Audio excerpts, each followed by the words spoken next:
Trust me, you are not a good videographer if you don't check off all these boxes, because this is the bare minimum. My name is John. I'm a videographer / photographer. I mainly focus on sports, but I've worked professionally in weddings and events for about 4 or 5 years now. I've got pretty good experience under my belt, and I think my videos are pretty good. So yeah, first off is using the wrong shutter speed. I've seen some videos and they're OD. I see people cranking up the shutter speed up to 5, 8, even 1200 if they're outside, just to get a lower lighting. Listen, I understand because I started like this, but I would literally keep it the same for recording and taking pictures. Some guys take pictures and video. What you don't realize is that when you crank up that shutter speed, every single movement you do, we will see. Every single shake, every single hand, human-made motion is gonna be seen. But when you go back to post, you're gonna see every little shake and every single movement. It's not gonna be visible. It's gonna be too shaky. Trust me, that's a mistake that I did in the beginning, and you have to avoid it. That's why you need to follow this one thing, and that's the 180 rule. To keep it short and sweet, the 180 rule is your FPS times by 2. So if you're shooting 24 FPS, then your shutter speed should be 50. If your FPS is 60 frames per second, then you should be shooting at 125 or 120, whatever your camera does. Trust me, you get the best results when you use this. Here's my rule of thumb. So if I'm doing an action shot, or I'm doing like a music video, or something that I want to keep cinematic or fast, then I scroll down to 24 FPS. If I'm shooting sports or I'm shooting something fast that I know I need slow-mo in, then I bump it up to 60. Depending on your camera, you might have a thing that's called rolling shutter. And rolling shutter, what it does is that it automatically, no matter what the frame rate is, it adjusts to the right shutter speed. Staying in the settings is another thing. You gotta be on manual, man. Like, come on, like, you gotta learn your camera. And I'm not gonna go into depth with that. You need to learn your camera. Go on YouTube, watch some videos, learn how to use manual lighting. Do not use auto, do not shoot in auto, learn manual, because the quicker, the better you'll get. Now, this is an important one. Log. You have to start shooting log. Every camera has it, well, most of them. But listen, man, you really need a shooting log. When I started, I was shooting just straight normal raw and like no picture profile, and I thought it would be fire. I never had a color graded or anything like that, man. When you start color grading, your videos go up another level. Most people don't even touch log shooting, and that's just a sad truth. If you don't shoot in log, you're not considered a good videographer.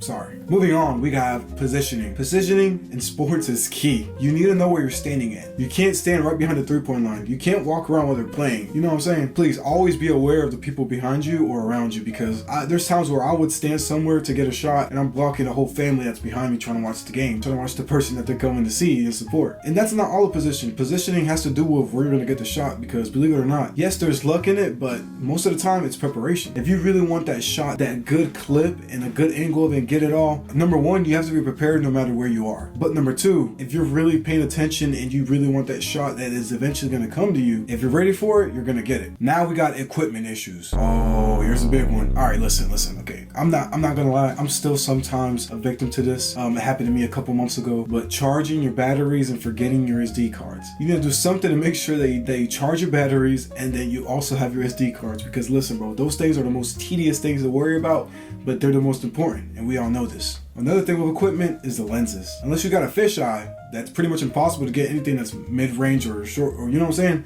Then you're pretty much cooked. If you have a normal lens, there should be no excuse to why you can't shoot. It's not your lens, it's you. Next, we got white balance. This is a big one. I didn't know it was this important until I finally found out, but your white balance is very, very important. Trust me, when you're in post and your white balance is corrected and right, it makes everything so much easier. Most cameras have a setting white balance that you can just go down, scroll, and set it. All you have to do is find it. For Sony users, you go to white balance, you go all the way down to set, you click right, hit set, you point it and focus on something that is white. And when you click OK, it snaps a frame. And that frame, the camera automatically uses that frame and adjusts the white balance to make that white look white. It's actually really easy, and you get in the habit of it once you start doing it. Last but not least is planning. Planning is the top thing.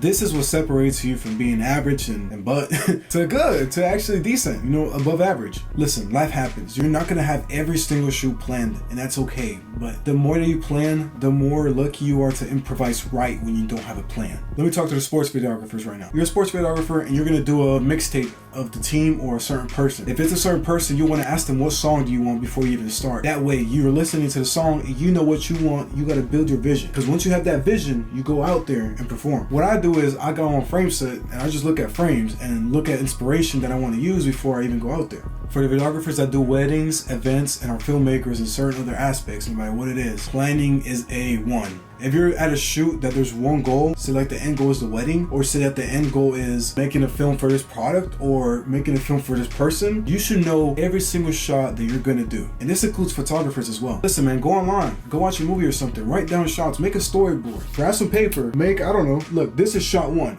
You see the square, you see the person, this is a medium shot of a person standing. Now this is shot 2. Now this is a close-up. You see, you go from medium to close-up, and then you can probably do all, it doesn't matter. It doesn't matter what you do, but you just got to plan. You got to know what you're going to do, man. You got to know that the first thing you're going to do is set up that tripod and go do this. You're going to know that. Music video videographers, everything. You need to have a plan. You need to have a plan.